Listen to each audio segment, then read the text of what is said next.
Bonjour à vous, merci beaucoup, merci infiniment d'être là avec nous ce matin. On a hâte de vous entendre.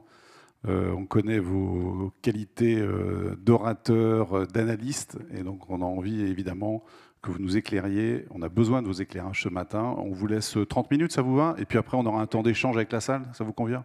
Eh ben, merci pour votre invitation. D'abord, j'aurai beaucoup de mal à répondre aux questions importantes qui viennent d'être posées. Je vais articuler ma présentation en deux moments. Dans un premier moment, le plus long, peut-être à peu près une vingtaine de minutes, si je tiens les temps. Ça sera une présentation avec des cartes de France d'un certain nombre de problèmes démographiques, et je vais d'ailleurs en cibler surtout deux: le problème lié aux jeunes et les problèmes liés aux personnes âgées. Au fond, ils viennent d'être évoqués. Et puis ensuite, dans la troisième tiers, dans les 10 dernières minutes, j'essayerai d'entrer dans des questions qui sont plus d'actualité, qui, pour certaines, viennent déjà d'être évoquées, pour donner quelques éclairages. Puis ensuite, j'essaierai de répondre à des questions qui me seront posées. Alors, je ne vois pas où on en est. Il va falloir qu'on lance la projection. Très bien. Alors, la première carte,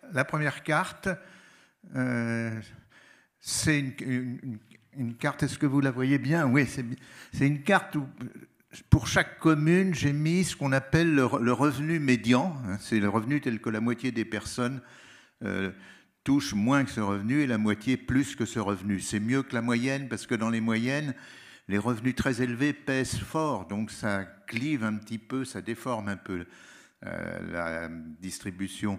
Là, alors vous voyez une chose qu'au fond, presque tout le monde connaît, c'est que les revenus sont les plus élevés dans les grandes villes, mais aussi même dans des un peu plus petites villes. Au fond, vous pourriez, même sans les limites départementales, voir qu'il y a pratiquement tous les chefs-lieux de département. Puis la grosse tâche, c'est l'agglomération parisienne. Mais quand vous regardez bien, vous voyez qu'au centre, au centre de Rennes ou bien au centre de Toulouse, même pas tout à fait au centre bien sûr, mais un peu au nord de l'agglomération parisienne, les revenus sont plus faibles qu'autour. Et donc, au fond, là où il y a le plus de monde, la population est la plus nombreuse, on le voit mal sur une carte. C'est pour ça que les cartes qui vont venir ensuite, je procède, quand je fais les cartes, à ce qu'on appelle un lissage. C'est-à-dire, il faut imaginer qu'on pose la carte sur un buvard, et puis qu'il y a l'intensité des couleurs, c'est le nombre de personnes à l'endroit où il y a la couleur. Donc les taches qui correspondent au centre des villes, aux zones les plus denses, vont s'étaler un peu plus, et ça rend la carte plus lisible, et ça permet de mieux voir, au fond, l'importance que les grandes agglomérations ont dans les phénomènes qu'on va voir. Si je vous montre des cartes aussi, c'est parce qu'il y a une tendance en France qui est de toujours parler en chiffres généraux pour la France. C'est important, les chiffres généraux, mais c'est important surtout pour l'État. En revanche, le mot d'adaptation a été prononcé. Pour l'adaptation au niveau local, il faut voir qu'il y a des très grosses différences à l'intérieur de la France, et donc que ces adaptations seront assez différentes, et même très différentes, selon, même pas simplement la région, selon vraiment l'endroit auquel on se trouve et dans lequel on a des problèmes à résoudre. C'est pourquoi mon exposé va essayer de vous montrer ces différences actuellement encore en France, et je pense que la cartographie est le moyen le plus simple d'en prendre conscience, même ensuite si on la souligne par quelques chiffres. Donc je vais vous montrer, maintenant que vous avez vu cette carte des revenus qui vous montre la prégnance des grandes agglomérations, la carte suivante, c'est où sont les cadres, quelle est la proportion de cadres selon les communes. Alors, vous voyez là, le lissage rend la carte beaucoup plus lisible, et vous remarquez à quel point, à nouveau, c'est une concentration dans les grandes villes, et particulièrement d'ailleurs dans les grandes villes ayant une vieille tradition universitaire ou de commandement. Vous voyez par exemple qu'au sud, Montpellier éclipse presque complètement Nîmes, qui est pourtant une grande ville, ou bien en Alsace que Strasbourg éclipse Mulhouse, ou bien que Rouen éclipse Le Havre, alors que c'est deux villes de pratiquement la même importance. Donc il y a une sorte de primat, d'avantage qui est actuellement donné à ces grandes villes et qui explique aussi la carte précédente, que la carte des revenus, c'est bien sûr les cadres et professions libérales, c'est la catégorie de l'INSEE étant les mieux payés, ayant les plus forts revenus. C'est assez normal que la carte de ces cadres et la carte des revenus coïncident. En revanche, on peut se dire, si on entre dans le niveau de richesse, ou plutôt le niveau de pauvreté, comme vous savez, c'est les jeunes maintenant en France qui sont de loin les plus pauvres, qui ont le plus fort taux de pauvreté. Et paradoxalement, c'est les personnes âgées qui ont le plus faible taux de pauvreté. Alors bien sûr, c'est un taux à nouveau, c'est une généralité, c'est-à-dire ça n'exclut pas bien sûr qu'il y ait un nombre important de personnes âgées qui n'ont pas de ressources ou qui sont dans une situation de pauvreté. Mais pour donner l'évolution de la situation des personnes âgées, en 1968, vous aviez 2 700 000 personnes qui étaient au minimum vieillesse. Le dernier chiffre que j'avais, c'est 580 000. Et il y a beaucoup plus de personnes âgées de plus de 65 ans qu'il en existait en 1968. Donc il y a eu un réel progrès. En 1968, c'est peu après le livre de Simone de Beauvoir qui commençait par « Vieillesse est synonyme de pauvreté ». Maintenant, on pourrait presque dire « Jeunesse est synonyme de pauvreté ». Ça a beaucoup changé. Donc on pourrait penser que les jeunes ne sont pas dans les endroits où il y a les plus forts revenus. Eh bien, ce n'est pas du tout le cas. Vous allez voir, c'est la carte suivante, et on va entrer dans un sujet qui vous préoccupe, c'est la carte de la proportion. J'ai pris la proportion des 18-24 ans, et c'est sur elle que je vais un peu creuser la question. Vous voyez, paradoxalement, d'une certaine manière, c'est la même carte, ou presque, que celle que je vous ai montrée, de la proportion de cadres et puis des forts revenus, ou du moins des revenus médians les plus élevés. Alors vous me direz, il y a une logique, parce qu'au fond, bien sûr, les jeunes sont de plus en plus nombreux à entrer à l'université.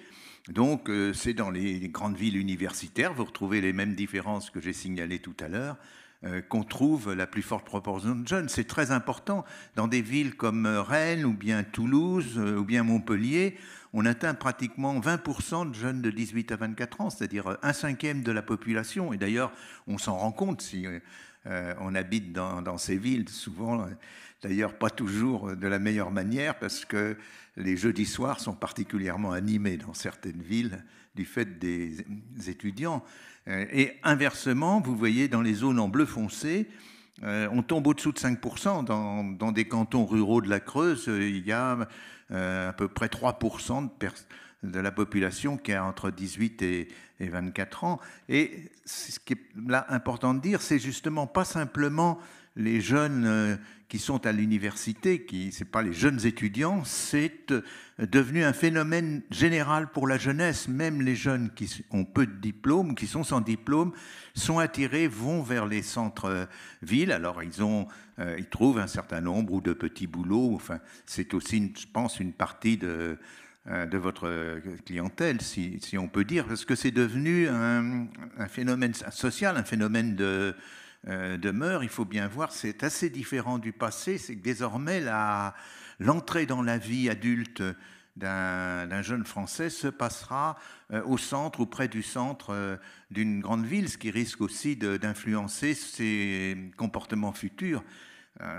Alors, une des questions au fond, que je me posais en venant ici et qui vous concerne, c'est de voir combien parmi ces jeunes sont isolés, parce que c'est une des clientèles qui vous concerne.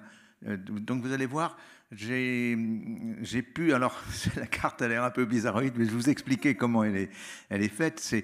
là, on n'a pas de statistiques faciles, mais il se trouve que l'INSEE rend accessible une base du recensement d'un tiers du recensement et avec des détails, les personnes sont rangées par ménage. Donc on sait qui est isolé au sens de l'INSEE, c'est-à-dire qui vit seul dans son logement.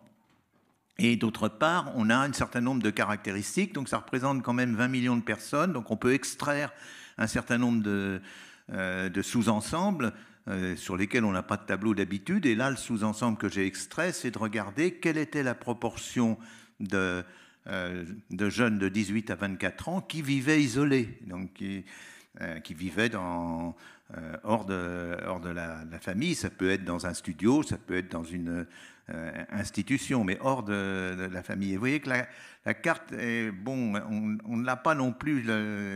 Il a fallu la faire avec les moyens du bord parce qu'on a seulement le classement au niveau des cantons.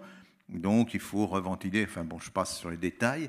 Mais ce que vous voyez, c'est qu'il y a des très fortes différences. On passe dans les zones en bleu, on est à pratiquement pas de jeunes isolés. Vous voyez, moins de 5%, enfin, on tombe vers les 5%.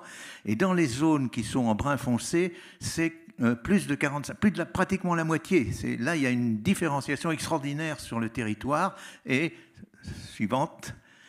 Et là, j'ai juste cerclé là où, justement, il y a la plus forte proportion de jeunes considérés comme isolés, donc vivant hors famille. Vous voyez, ben, ce n'est pas un hasard, on retrouve les grandes villes universitaires, mais c'est plus large. Vous voyez que ça concerne beaucoup de monde, si c'est la moitié des jeunes de 18 à 24 ans. Et vous voyez quand même l'aspect universitaire. Au sud, vous voyez que ce n'est pas Marseille, mais que c'est Aix-en-Provence. Là, on retrouve cet aspect étudiant. Puis vous voyez, ensuite, j'ai cerclé Lille, j'ai cerclé Reims, par exemple, Dijon, Nantes, Bordeaux, Toulouse. Donc voilà une caractéristique, une différenciation extraordinairement nette. Alors du coup, la question se pose, mais est-ce que ces jeunes qu'on retrouve dans le centre des grandes villes, au fond, j'ai dit, beaucoup sont des étudiants, mais globalement, qui sont-ils dans ces grandes villes? Et je vais vous montrer maintenant une série de cartes sur, voilà la suivante. Quel est le pourcentage de jeunes? Vous allez voir maintenant une série de 5 cartes où on va voir apparaître un phénomène qu'on connaît moins. J'ai mis le pourcentage de jeunes qui sont sans diplôme. Alors, les cartes dépendent vous voyez les dates, elles ne sont pas toujours actuelles. Il faut un gros travail pour l'INSEE. On a en général 2-3 ans de retard, mais j'ai sorti les mêmes cartes pour des périodes précédentes et plus anciennes. C'est très stable. Vous avez des variations qui sont à la marge. On verra sur un ensemble de cartes plus tard comment justement les évolutions sont assez lentes. On est face à des phénomènes vraiment lourds. Et là, vous voyez la proportion de jeunes sans diplôme. Il faut voir que si vous êtes, vous voyez, dans le nord de la Vendée et sud du Maine-et-Loire, c'est une petite ville comme Cholet, vous êtes à 6% de jeunes sans diplôme. Si vous êtes, par exemple, vous voyez, dans l'Aude ou dans le Roussillon, vous montez au-dessus de 16%, c'est 3 fois plus pratiquement. Donc il y a une très grosse différenciation. Et vous voyez aussi, par rapport à ce que je vous disais précédemment, que dans les jeunes aussi, excusez-moi, dans les grandes villes aussi, et même dans les plus petites, c'est tous ces points que vous voyez sur la carte, les jeunes il y a une proportion plus importante que la moyenne de jeunes sans diplôme. Donc c'est ce que je vous disais, c'est pas simplement des étudiants, il y a aussi des jeunes sans diplôme. C'est toute une classe d'âge qui se trouve dans les grandes villes. Alors ils sont sans diplôme, donc suivante, donc peut-être précédente d'ailleurs. Voilà. C'est le taux de chômage. C'est une carte qui est très voisine. Vous retrouvez cette caractéristique, vous retrouvez les villes, contrairement à ce qu'on pense souvent, bien que les villes soient l'endroit où les revenus sont les plus élevés, en moyenne, ou du moins en médiane, c'est aussi l'endroit où le taux de chômage est le plus important, ce qui est un peu aussi presque évident, parce que si on veut retrouver du travail, il vaut mieux qu'on le cherche dans une grande agglomération que dans une zone très rurale. Vous voyez, là, à nouveau, les différences sont très très fortes. Alors, les chiffres ont varié, mais la carte reste pratiquement le même. Ça va aussi du simple au triple. Et assez logiquement, La carte ressemble à celle des jeunes sans diplôme, parce que la carte des jeunes au chômage est pratiquement la même. Donc on sait que le diplôme est tout à fait crucial dans le niveau de chômage. Suivante. Alors là, c'est les inégalités locales. Donc c'est pas les inégalités sur toute la France, j'y reviendrai tout à la fin en termes généraux, mais c'est commune par commune, quelle est l'inégalité. Alors on le mesure d'une certaine manière qui s'appelle l'indice de Gini, qui est une mesure robuste qu'on emploie dans le monde entier. C'est la méthode dont on compare les pays, donc on compare aussi les années successives. C'est une grande partie du travail de Thomas Piketty est fondée d'ailleurs sur l'indice de Gini. Et vous voyez que c'est à nouveau un peu la même carte, c'est-à-dire que c'est vraiment... on retrouve au fond une idée assez simple, c'est que puisque dans les grandes villes, il y a à la fois des chômeurs et puis à la fois des revenus élevés, ben c'est là que l'inégalité est la plus forte et qu'au fond l'inégalité est beaucoup plus faible dans les zones plus rurales. Mais en même temps, il y a deux France là. Vous avez à nouveau cette France du Nord-Est et cette France de la Méditerranée, puis un peu du milieu de la vallée de la Garonne où les inégalités sont plus fortes, comme le chômage était plus fort, comme la proportion de jeunes sans diplôme était plus forte. Suivante. Et là, c'est à nouveau, on retombe sur nos pattes, si on peut dire, c'est l'indice de pauvreté, c'est celui à 60%, et vous retrouvez ces différences qui font bloc ensemble. Suivante.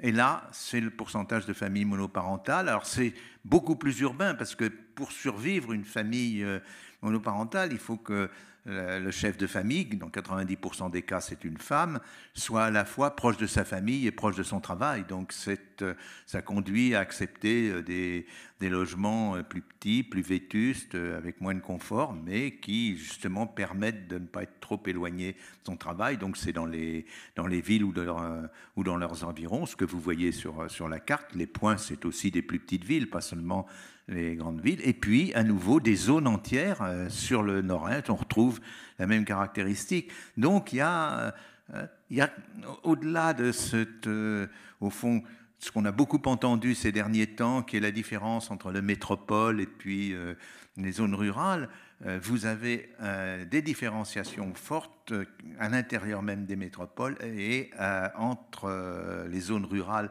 elles-mêmes. Vous avez des zones rurales qui se portent plutôt bien au sens des indicateurs que vous venez de voir et d'autres qui se portent beaucoup moins bien. Suivante.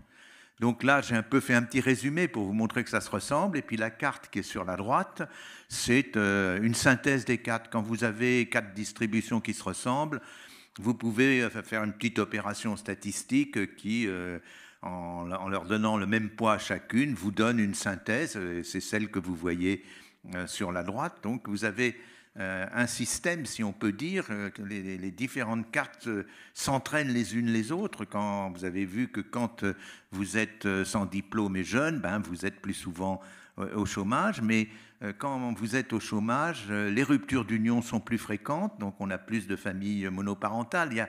On sent qu'il y a au fond beaucoup de choses qui se tiennent et qui font justement que malheureusement ces différences restent pendant longtemps. Voilà un peu ce que j'ai tenté de vous montrer sur les jeunes et surtout ces différenciations, autres des différenciations dont on parle le plus souvent. Suivante.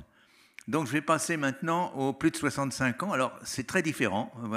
Voilà la proportion de personnes de plus de 65 ans en France. Elle est très variable aussi. Vous voyez que dans la région parisienne, on tombe au-dessous de 15% et on monte au-dessus du tiers dans toutes ces régions rurales. Et vous voyez que c'est une France très particulière. C'est la France du Sud-Ouest.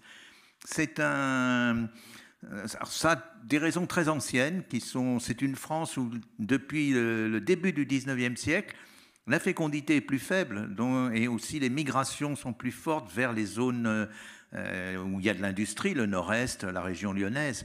Donc ça a contribué à ce qu'on appelle le vieillissement de la population, c'est-à-dire la pyramide des âges, du fait qu'il y a peu de naissances et que même parmi ces naissances, quand elles sont jeunes, les personnes quittent la région, il reste beaucoup plus de personnes âgées en proportion qu'ailleurs, sauf bien sûr, vous voyez, autour de Toulouse et autour de Bordeaux. Mais là, il y a une trace historique très, très ancienne. Puis quelque chose de plus nouveau, vous le voyez, et on le retrouvera peut-être plus tard, c'est, regardez la côte atlantique. Ça, c'est les retraités qui quittent les agglomérations et puis qui, pas d'ailleurs jusqu'à leur décès, mais qui, jusqu'à un âge assez avancé, s'installent sur les côtes. Il y a un attrait des côtes qui est de plus en plus fort. Alors, vous le voyez aussi sur la côte varoise.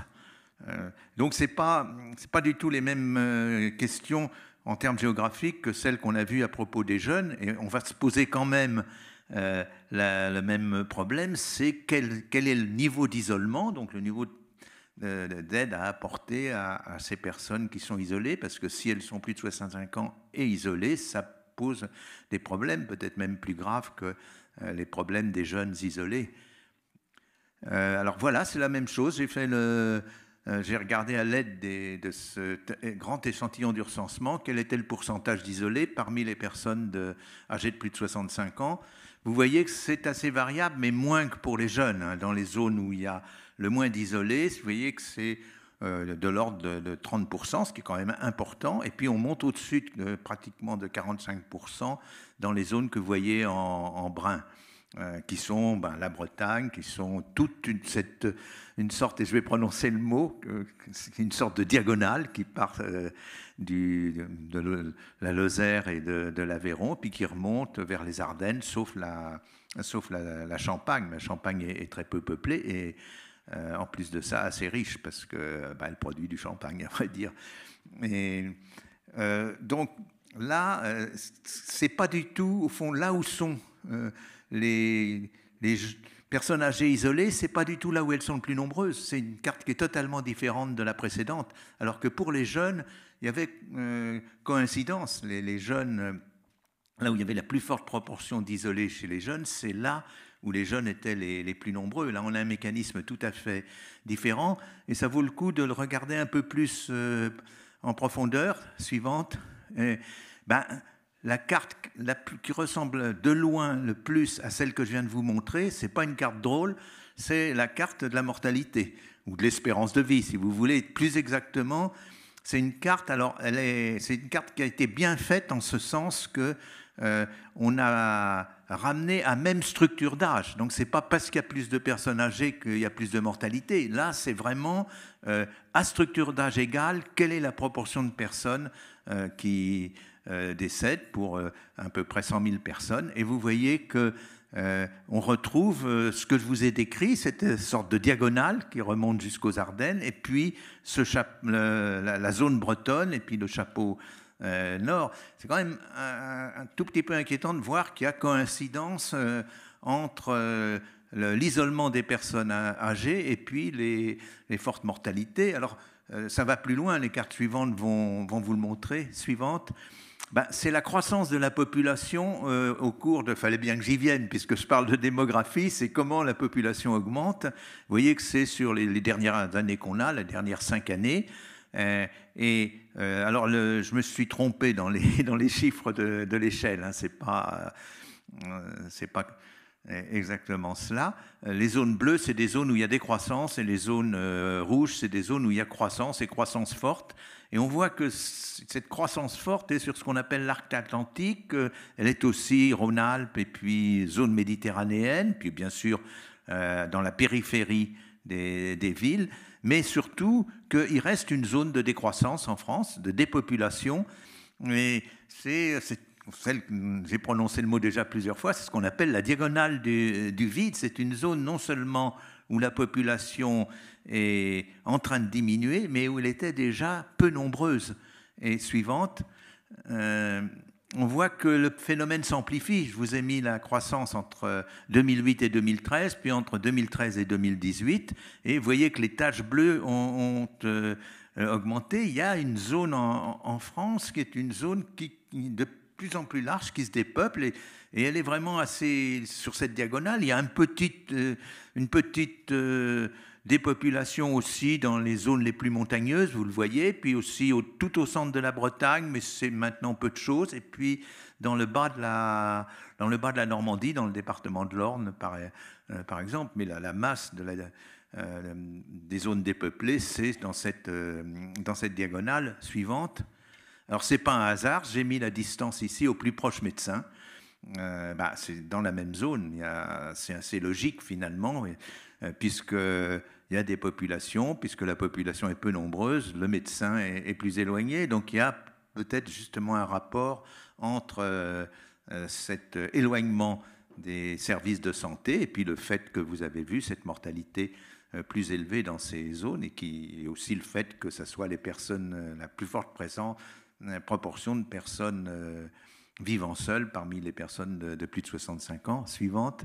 Là, l'INSEE a mis ensemble 12 services importants, donc la pharmacie, la poste, elle a repris les médecins, et puis les services, les services des finances, toute une série de services de ce genre-là, et puis regardez quelle était la proportion, vous voyez, de population qui était à plus de 15 minutes de cet ensemble de services, et on retrouve la même diagonale. Donc il y a là-dedans une France particulière qui n'est pas du tout celle que vous avez vu apparaître pour les jeunes, où il y avait cette différenciation entre le nord-est et puis la région, d'un côté nord-est, région méditerranéenne, et puis de l'autre, l'ouest, le sud-ouest. Là, c'est vraiment presque perpendiculaire, c'est cette diagonale. Je dois dire, je ne vais pas entrer dans des questions plus politiques, mais les quelques données qu'on a sur la révolte des Gilets jaunes correspondent bien à cette carte. C'est le long de cette diagonale du vide qui a eu la plus forte mobilisation au début. Ensuite, c'est très compliqué, mais au début, le point de départ, c'était dans cette zone-là. On a pu en tracer la carte suivante. C'est la seule qui résume, c'est la densité. Alors là, je l'ai mis commune par commune. Et c'est une carte qui est intéressante, qu'on ne montre pas souvent. Elle est faite parce qu'on voit, alors le vert, c'est les densités très faibles, hein, c'est au-dessous de 10 habitants par kilomètre carré. Il y a les montagnes, bien sûr, mais vous voyez à quel point la diagonale du vide est visible. Et puis vous voyez aussi ce côté très curieux qu'on voit les grands fleuves. Autrement dit, la population française n'a pas eu simplement tendance à se grouper sur les côtes, comme on l'a vu, on le voit sur la Méditerranée, on le voit sur les côtes bretonnes, mais aussi le long des fleuves. J'avais calculé que maintenant, plus de la moitié de la population française vit à moins de 8 km d'un fleuve important ou d'une côte. Il y a eu une sorte de rétraction. Quand vous étiez au 19e siècle, les campagnes étaient encore pleines. J'avais une carte analogue où on voyait qu'il n'y avait plus beaucoup de verre, pratiquement pas. Et là, il y a eu comme si, au fond, c'était le squelette de ce qu'était avant. Si vous voulez regarder, on voit bien la Loire, on voit bien le Cher, on voit bien tous les affluents de la Garonne, les affluents aussi du Rhône. C'est tout à fait remarquable. Et puis les villes, en même temps, s'aperçoit que les grandes villes sont, mais ça c'est une chose que les historiens connaissaient bien, sont presque toujours sur ces fleuves importants. Mais là, ça remonte à extrêmement longtemps. Et donc, par derrière, ces questions d'espace jouent un rôle important. Vous le voyez qu'on arrive en bout de parcours sur la proportion d'isolés, sur des questions aussi de santé. Et je dois dire une dernière chose, mais je n'ai pas une carte aussi fine. Quand on regarde pour la dépendance, quelle est la proportion de personnes dépendantes, à nouveau, indépendamment de la structure par âge, ça a été fait de façon très bien.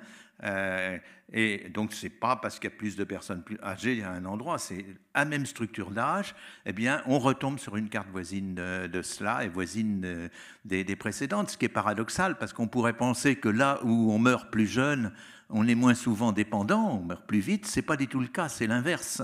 C'est dans les zones où, au fond, la santé est la moins bonne, on entre en dépendance le plus rapidement. Il faut se méfier des causalités trop facile. D'ailleurs, quand on regarde les indices de dépendance selon les classes sociales, on voit que c'est pour les plus pauvres que la dépendance commence le plus tôt et qui reste le plus longtemps en dépendance. C'est aussi vrai internationalement. Le pays où la dépendance des hommes est la plus forte, la durée de vie en dépendance est la plus forte, c'est la Russie. C'est aussi le pays d'Europe où l'espérance de vie des hommes est de loin la plus faible, 62 ans, alors qu'en France, c'est 78 ans.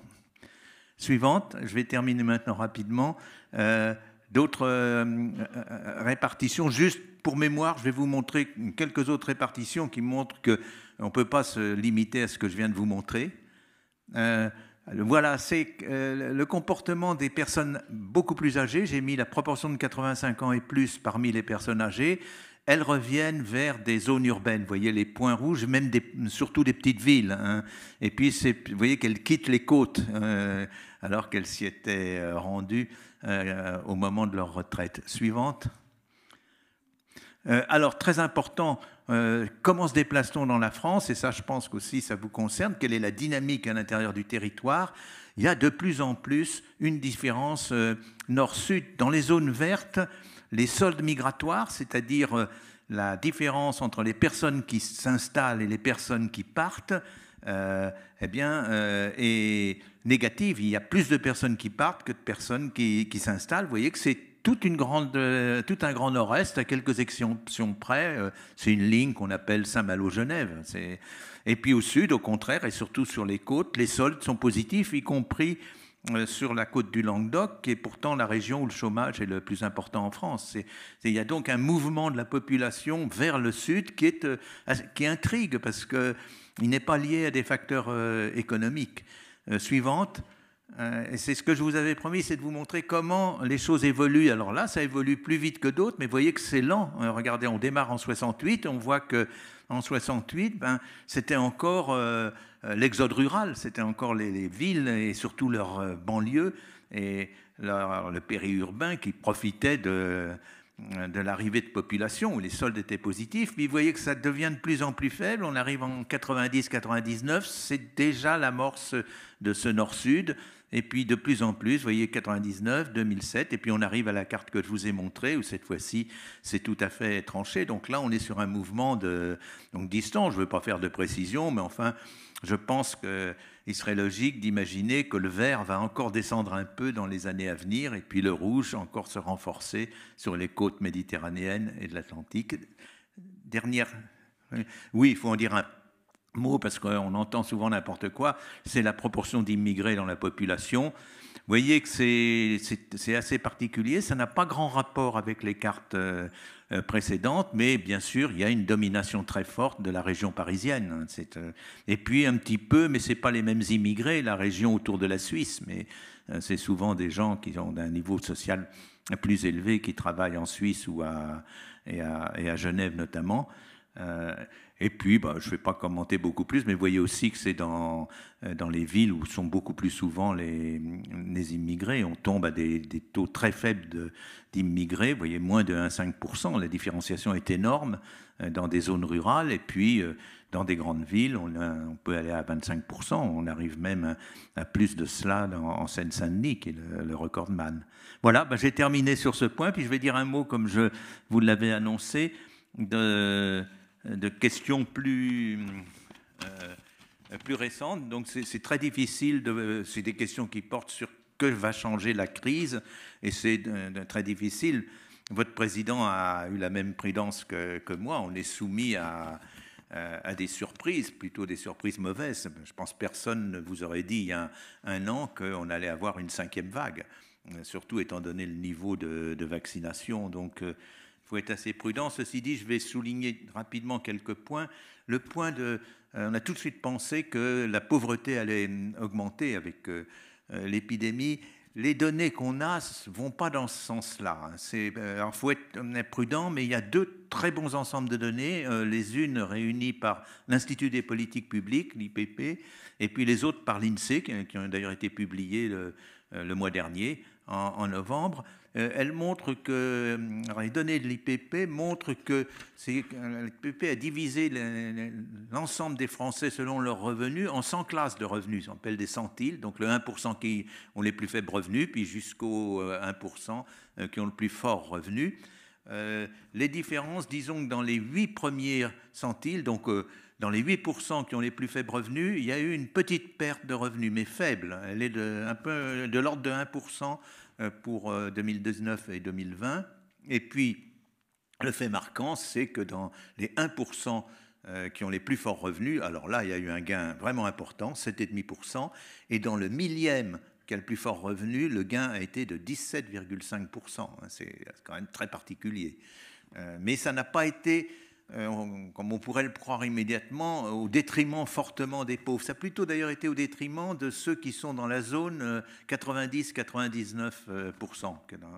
Donc la situation, à part, c'est très riche, la situation n'a pas trop augmenté. L'indice de pauvreté n'a pas non plus augmenté. Celui qui est donné par l'INSEE est exactement le même. La pauvreté, c'est-à-dire à 60% du revenu médian, elle est toujours c'est 14,6%, et ça ne bouge pas en 1919 et en 2019 et en 2020.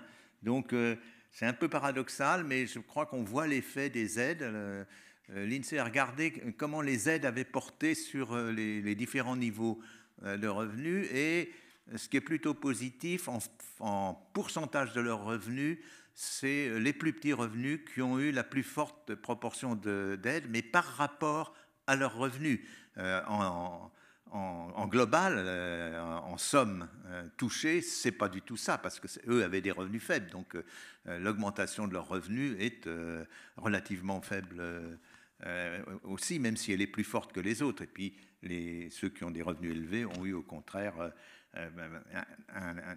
une aide plus importante, mais ça représentait une fraction plus petite de leurs revenus. Mais ça veut dire quand même qu'on s'en est pas si mal sorti de ce point de vue-là. Il faut savoir que la Banque mondiale a calculé que le nombre de pauvres avait augmenté dans le monde avec l'épidémie de 128 millions de personnes. Enfin, ils disent entre 122 et 130.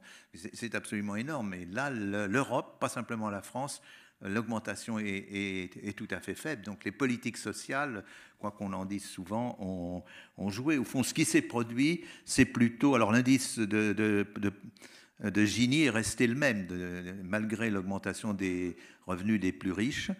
Ce qui a joué, vous le savez, c'est que la crise a fait peur, bien sûr, et donc c'est plutôt l'épargne qui a augmenté. Une partie de cette épargne s'est redirigée, non pas bien sûr, puisque c'est de l'épargne vers la consommation, mais vers l'investissement ou l'immobilier, ce qui est tout à fait mauvais, et vers les actions. Vous savez que la hausse de la bourse a été absolument spectaculaire, ce qui est toujours un paradoxe. Quand ça va mal, la bourse monte, mais l'explication est, vous le voyez, relativement simple, et elle a été d'ailleurs donnée très vite par Patrick Artus, qui a dit c'est pas l'inflation va surtout toucher le patrimoine, elle va pas toucher, ou du moins elle va moins toucher les biens de consommation. Alors c'est abstraction faite de ce qui se passe avec l'énergie, mais là c'est d'autres causes qui jouent, c'est pas la distribution d'aide qui a joué.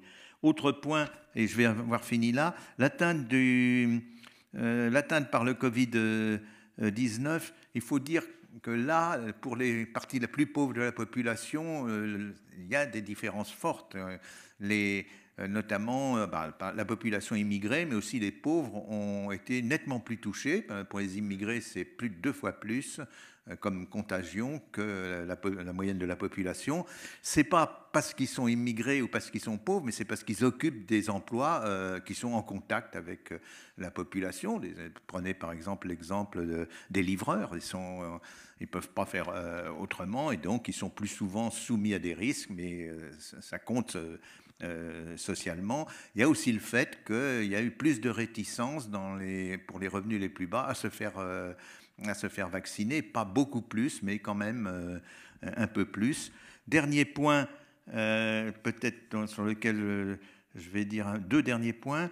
Il se peut que tout cela soit modifié par la récente loi chômage. Elle peut, celle-là, fois-là, accroître la pauvreté. On n'a pas encore son effet, mais il y a de quoi être un peu inquiet. Et puis enfin, et ce sera mon dernier mot, je pense que ce qui m'a intrigué dans cette crise, c'est plutôt une question de changement de mœurs.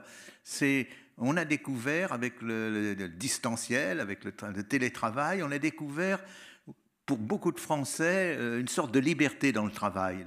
C'est une sorte de sortir des horaires contraints, de pouvoir étaler, pouvoir fractionner son temps de travail. Ce n'est pas vrai pour tous, mais pour ceux qui étaient en télétravail, c'est une réelle découverte. Et ils y ont pris goût. Et ça explique sans doute que, pas simplement en France, mais dans la plupart des pays développés, on peine maintenant à trouver des candidats pour les métiers où les horaires sont contraints, où on ne peut pas justement avoir cette liberté au travail. Vous l'avez vu, on peine à trouver des emplois de cuisiniers, des emplois de serveurs, des emplois dans les hôpitaux, des emplois aussi dans le personnel qui aide les personnes âgées, dans tout ce qui concerne le care. Je pense que c'est lié, puisque c'est lié à ce changement de mœurs, donc à une autre conception du travail. Jusqu'ici, la conception du travail a beaucoup plus été globale. C'est 48 heures, 40 heures, 35 heures. C'était là que portaient les discussions. 4e semaine, 5e semaine de congés payés. Et là, maintenant, c'est au fond une autre conception du temps, je pense, qui est apparue, qui aura des conséquences sur la société. À mon avis, si j'avais à retenir un fait le plus marquant dans cette épidémie, ça serait celui-là. Merci. J'étais un tout petit peu plus long que prévu, mais on a encore quelques minutes.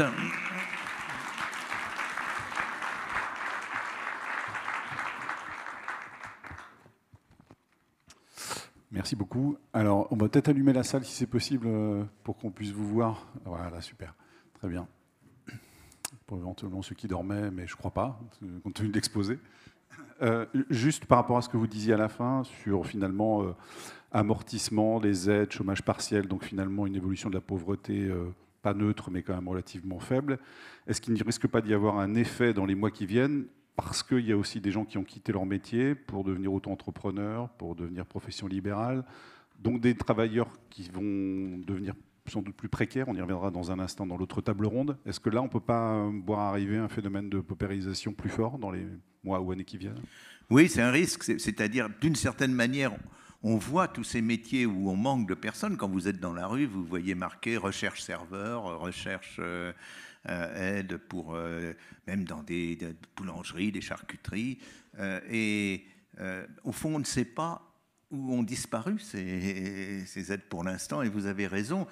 Très vraisemblablement, ça va être côté auto-entrepreneur, parce que là, effectivement, on est plus maître de son temps, et ça va poser des problèmes. Peut-être pas, je pense, de pauvreté au début, mais peut-être plutôt de couverture sociale, parce que pour les auto-entrepreneurs, c'est quand même là que ça se passe. Et puis, c'est aussi à terme, sur des questions comme la retraite, c'est là aussi que ça se passera. Et le logement, on va en parler dans un instant, de fait. Là, c'est vous les spécialistes. Avez-vous des questions? Est-ce qu'on peut allumer un petit peu plus, que je ne vois pas bien la salle avec les lumières? Attends, Virginie est là avec le micro, donc tu vois peut-être mieux que moi. Il me semble que... Non, il n'y a pas. Non, ils sont très sages, ils sont très calmes. Ils sont très calmes.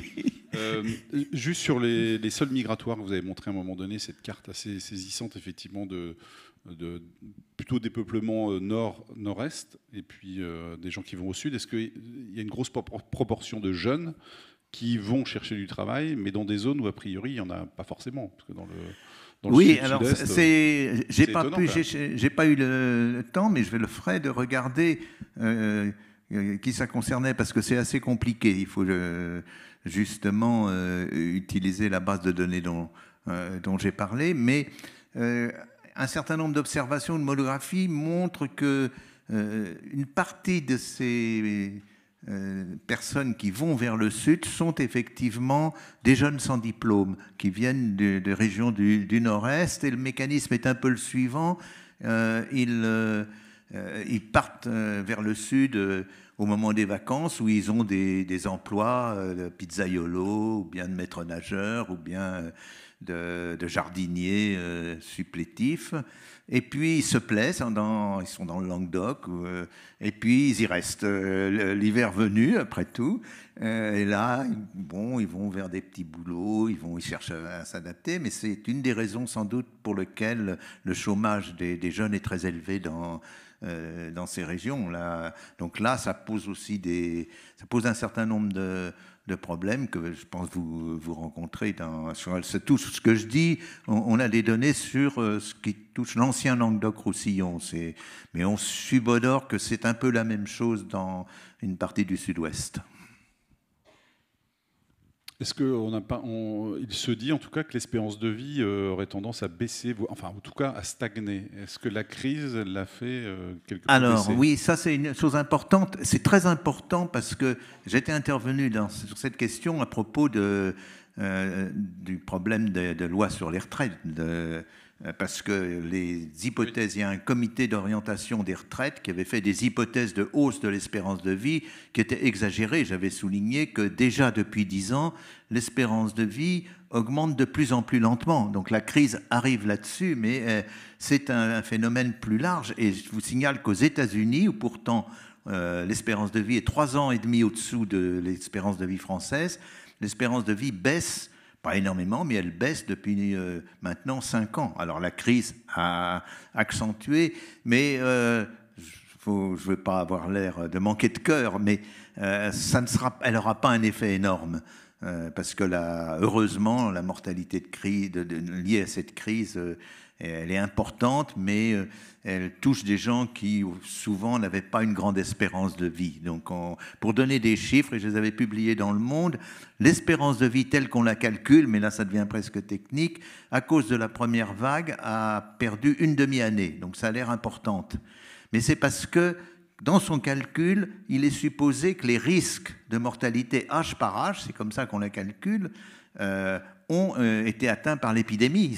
Donc c'est comme si c'est une espérance de vie où l'épidémie, mais là ça a l'air de se produire, où l'épidémie se produirait chaque année. Là ça serait 0,5 ans, enfin une demi-année, 6 mois de perdu. Mais si on regarde dans une génération, dans la vie de chacun, on prend toutes les personnes nées, mettons, en 1960, elles perdront seulement dans les calculs 3 à 4 semaines d'espérance de vie. Donc ça n'aura pas un impact. On va passer une meilleure journée. Merci beaucoup. Voilà, pour vous rassurer. Merci en tout cas. Mais enfin, vous voyez, autrement dit, le calcul qui a été souvent montré de ces 0,5 années de perdu, c'est sous la supposition que la crise se produit chaque année jusqu'à la fin de la vie. Et on a bien compris qu'en Russie, la vodka ne conservait pas du tout. 62%, 62 ans, vous nous avez dit. Oui, c'est pas. Oui, la vodka. Non, surtout que c'est souvent de la mauvaise vodka. C'est une. Oui, c'est ça le problème. Une question, je vous en prie. Je ne vois pas où est le micro, mais il y a une question après. Oui, il y a une question là-bas. Oui, bonjour, Monsieur Lebras. Marc Reboul, CLJT. Moi, j'avais une question par rapport aux cadres. Est-ce que vous ne pensez pas que la crise a eu un effet sur la présence des cadres dans les grandes villes? Il n'y a pas eu un glissement et du coup, voilà, les choses ont un petit peu changé. Oui, donc vous avez raison. Je ne pensais pas, étant donné que les cadres sont un peu moins votre public, je ne pensais pas parler de cette question, mais vous avez tout à fait raison. C'est parmi ceux justement qui ont découvert une plus grande liberté de travail, il y a les cadres, mais c'est une partie riche de la population, c'est-à-dire très souvent c'est ceux qui avaient ou les moyens de prendre une résidence secondaire ou en avaient déjà et qui évoluent. On pense que dans les années à venir, ils vont justement aller vers un travail fractionné, une partie de la semaine dans une résidence secondaire à eux ou bien louée, et puis une autre partie dans sans doute un appartement plus petit au centre d'une grande ville.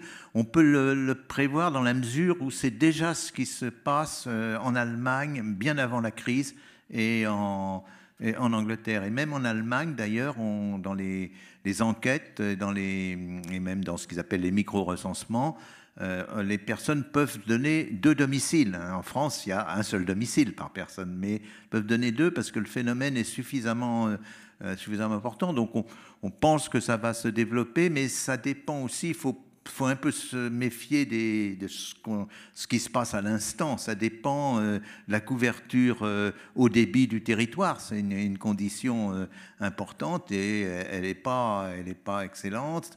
Ça dépend aussi, c'est bien dans un premier temps d'être loin de la ville, mais historiquement et jusqu'à maintenant, les villes ont des fonctions très importantes de sociabilité. Donc il n'est pas sûr que ce mouvement se pérennise. Mais sinon, actuellement, on est plutôt sur cette voie d'une augmentation de la proportion de double résidence pour les cadres. Oui. Oui. Bonjour. Bonjour, Emmanuel Brasseur. Où êtes-vous, pardon? Tout au fond? Tout au fond. Ah, d'accord. Emmanuel Brasseur, Coalia. Merci beaucoup, c'était très intéressant, et surtout dans le rapport que vous faites entre population isolée et précarité, et son évolution dans le temps. Je trouve que nos structures sont des réponses pour beaucoup à ce logement pour isolés de personnes précaires, avec une multitude de profils. Vous avez fait des focus sur les jeunes et les personnes âgées, c'est évidemment des publics que nous recevons, mais j'imagine plus largement aussi. Et je ne sais pas si vous avez exploré le rapport entre ces densités de population et l'offre de logement qui est proposée sur les territoires. Alors peut-être un peu moins un sujet de démographe, mais voilà, est-ce que les territoires dans lesquels on retrouve ces populations isolées précaires avec une grande densité sont capables d'offrir une proposition de logement adaptée, et adaptée justement à ces précarités dont on sait qu'elles ont des accidents de vie et que les personnes, voilà, elles vont perdre leur emploi, elles ont besoin de temps pour le retrouver.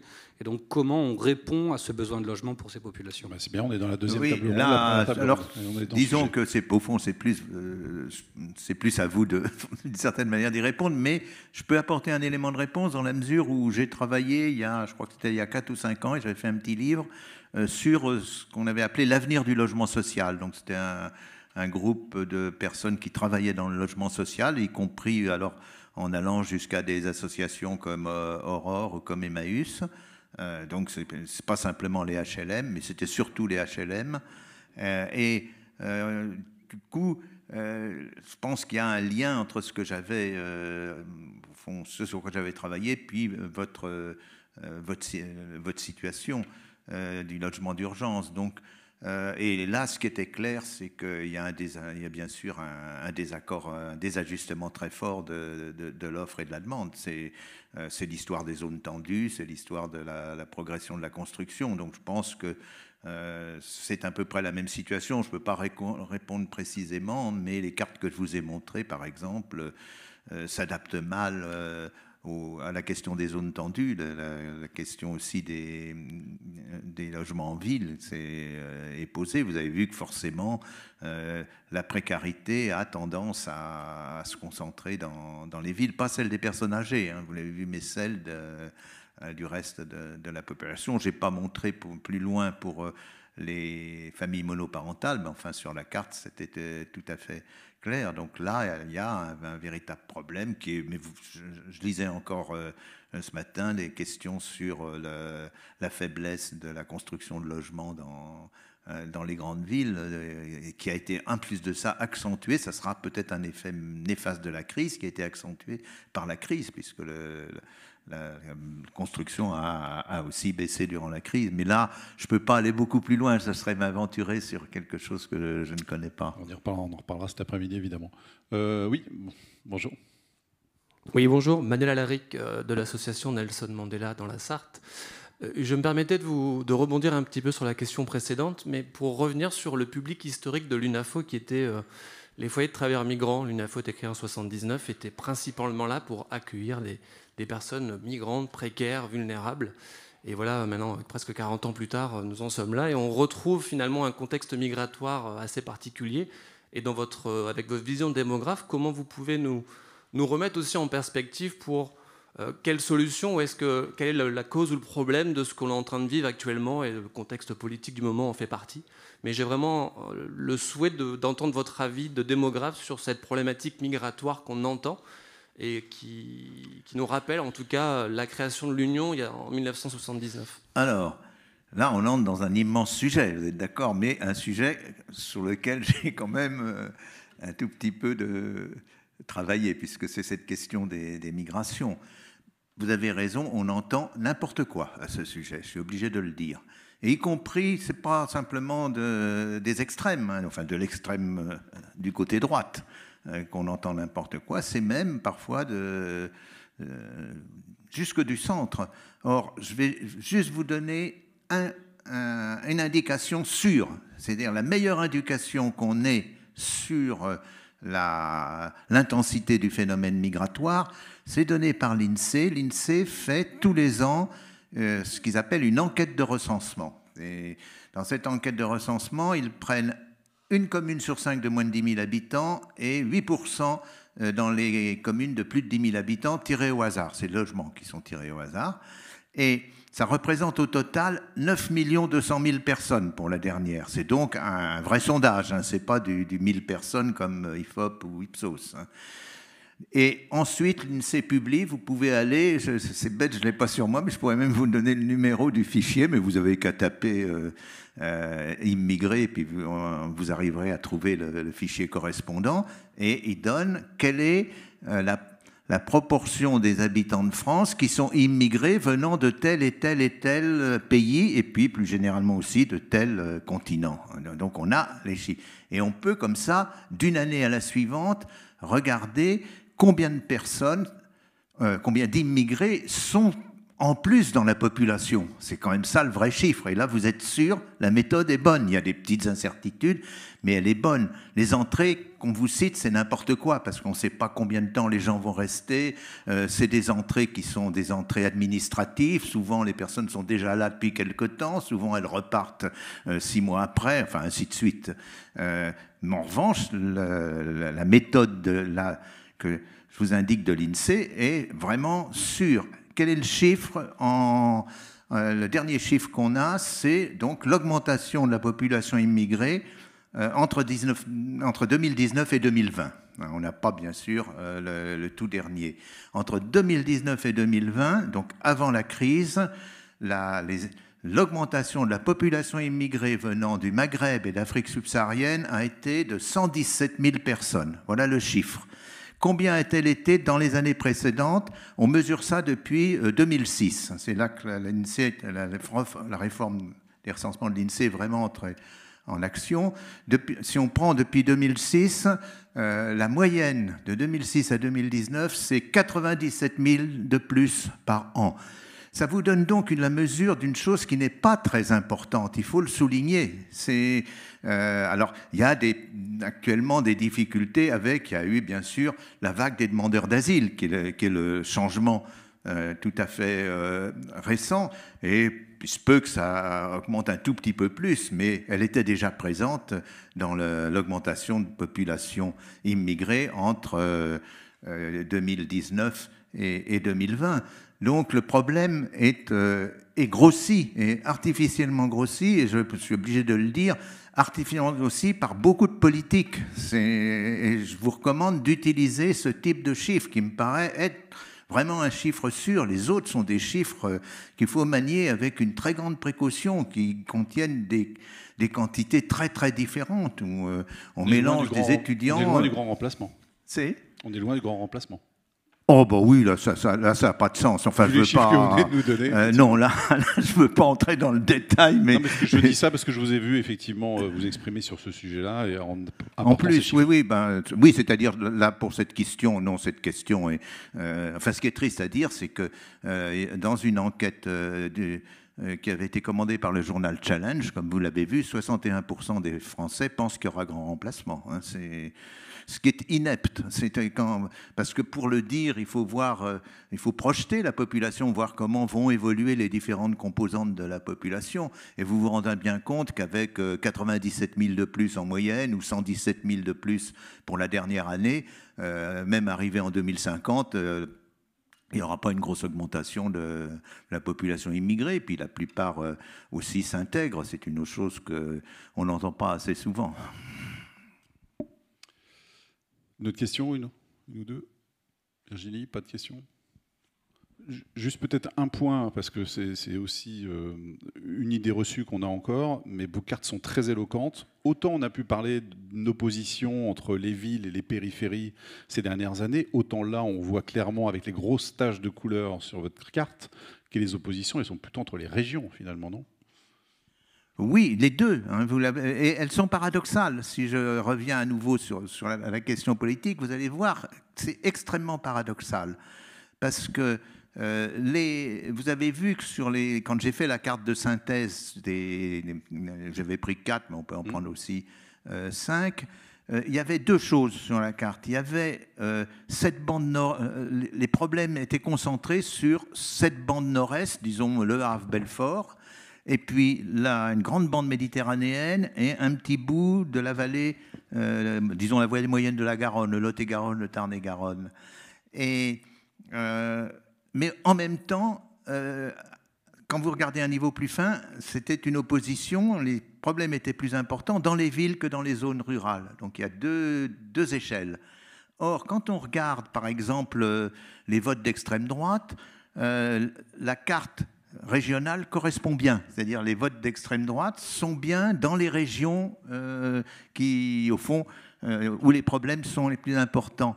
Mais, au contraire, le vote d'extrême droite est d'autant plus faible que les villes sont plus importantes. Marine Le Pen a fait 5% à Paris, 12% dans les villes de plus de 100 000 habitants et 30% dans les communes de moins de 2 000 habitants. Donc, si vous voulez, le résultat est contradictoire. D'un côté, vous avez cette différence que vous avez vue sur les cartes, qui est forcément plus visible puisque les petites communes tiennent autant de place que des très grandes villes, mais vous avez aussi de l'autre côté cette différence entre pas simplement les métropoles, hein, entre les villes. Donc c'est difficile parce que si vous avez vu la dernière carte, celle de l'immigration, elle est dans les grandes villes. Donc là, vous avez une contradiction, on peut même le dire très clairement. Quand vous êtes au niveau assez fin, c'est plus il y a d'immigrés, plus le vote pour le Front National est faible. Voilà ce que montre la carte. Ça demande c'est un sujet de réflexion, si vous voulez. Merci beaucoup.